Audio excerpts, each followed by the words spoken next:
Tempo আৰু বাইকৰ মাজত মুখামুখি সংঘৰ্ষত থিতাতে নিহত এজন যুৱক। গোৱালপাৰা জলেশ্বৰত শকাব পথ দুৰ্ঘটনা। জলেশ্বৰৰ ঘুগৌডাবা চাৰিআলিত সংঘটিত হয় এই দুৰ্ঘটনা। নিহত যুৱকজন কাটাৰীহাৰা গাঁৱৰ জহুৰুল ইছলামৰ পুত্ৰ দিলদাৰ হুছেইন বুলি জনা গৈছে। পিছলৈ জলেশ্বৰ আৰক্ষীয়ে ঘটনাস্থলীত উপস্থিত হৈ নিহত যুৱকজনৰ লগতে দুৰ্ঘটনাগ্ৰস্ত বাহন দুখন উদ্ধাৰ কৰে। ঘটনাস্থলীত থকা ৰাইজৰ মতামত জনাবলৈ যত্ন কৰে।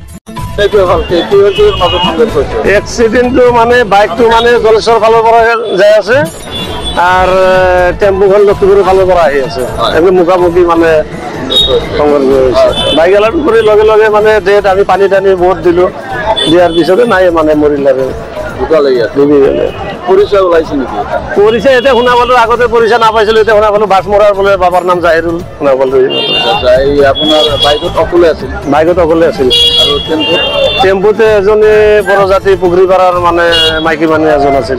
তেওঁৰ অৱস্থা কি? তেওঁৰ মূৰত মানে বহুতখিনি কাটি গৈছে, তেওঁৰ বহুত তেজ ওলাইছে। আমি পানী টানি ঢালি মূৰটো বান্ধি গ'লে সেইটো লক্ষীপুৰ হস্পিটেলত পঠাই দিলোঁ। ইনজাৰ্ড কেইজন হৈছে?